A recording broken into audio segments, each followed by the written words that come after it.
So, talking about Liverpool were back in action last night in the Champions League against their two-time opponents, AC Milan. The Reds dominated the first half, but somehow found themselves 2-1 down at half-time. But Mo Salah equalised early in the second half, and then Jordan Henderson thumped a cracker. A half volley kept it down well with 20 minutes to go to win the game 3-2. Speaking after the game, Jurgen told us how happy he was with his team's performance. Yeah, nearly 100%, of course, because it was a brilliant game, very exciting, I think very entertaining, with 10-15 minutes where we lost a little bit the plot, whatever, were not compact enough anymore. It got carried away with our own football pretty much, made it then complicated, which we shouldn't have done in own possession, and last line slightly too deep. Midfield not closing the gaps anymore and stuff like this, so they could pass through. They scored 2 goals.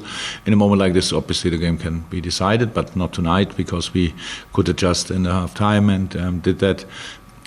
Played again really good football and scored 2 wonderful goals, and so won the game,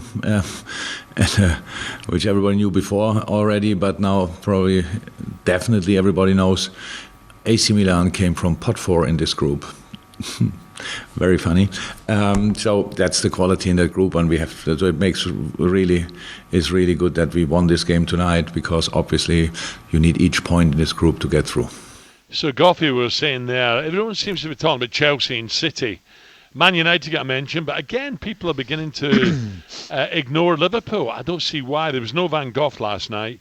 But when they have the strongest 11 out... There was no who? Van Gogh. By the way, that's the best one by the way, who was he playing at the back with Rembrandt? Picasso was in the goals. I'm going to brush that off. It's because of Goffey. It's because of Goffey. There you go. Jesus. Anyway, so no one's talking about Liverpool. Why? Why are we not talking about Liverpool? Dear. Well, do you know, Al, we did yesterday, talking on the show yesterday, and we talk about this year in the Premier League. You two guys will know it. This is the first year, actually, where any one of the 4, you're going to put Manchester United in there because of the quality of players they've got. But this is the first time you normally can narrow it down to 2, can't you? It's between 2. But this year, any one of the big 4 can win it, surely.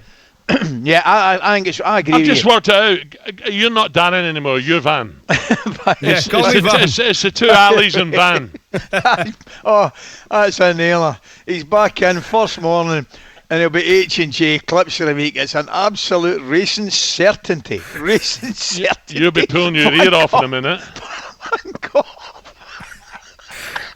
Hurry up, Sunflowers. Get on with it. I'm telling you right now, it's wide open. I still fancy Chelsea and City a little bit more than the other 2. But come on, Liverpool so far looked excellent.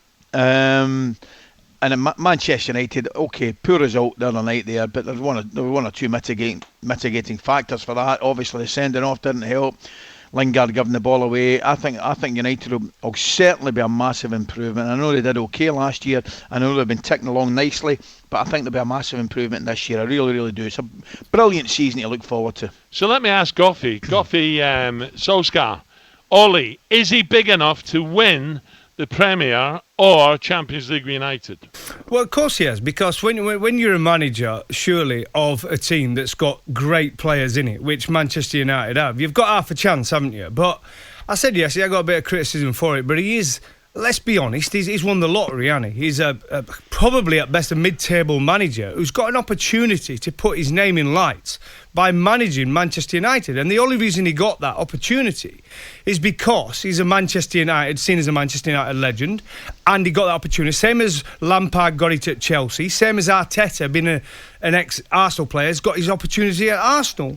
So he can put his name up in lights, but really, I mean, if he got sacked tomorrow, would there be another top 8 club in the world go after Solskjær? No. No. That's a good question, Ali. Yeah, no, it's difficult to argue.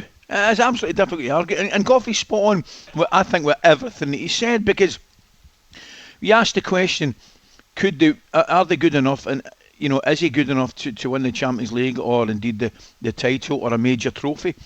With that team, yes. Now, I don't think they will, but are they capable of doing it? 100% they are. Yeah, of course they are. And of course you get connections to clubs. I mean, I was the exact same, Goffey. Getting the Rangers job. Obviously, I was there. I was assistant to the national team with Walter, and I was assistant with Walter at Rangers, and I was very, very fortunate to get that job. Frank's probably the same at Chelsea. You can argue Ole Gunnar Solskjær's the same at Manchester United, but that's how sometimes it works. Do you know what I mean? But if you're asking me, are they capable of doing it? Absolutely capable of doing it. But I just think they'll come short. talkSPORT Breakfast with Alan Brazil. Thursday and Friday morning, 6 till 10. On AM, on DAB, via the talkSPORT app and on your smart speaker.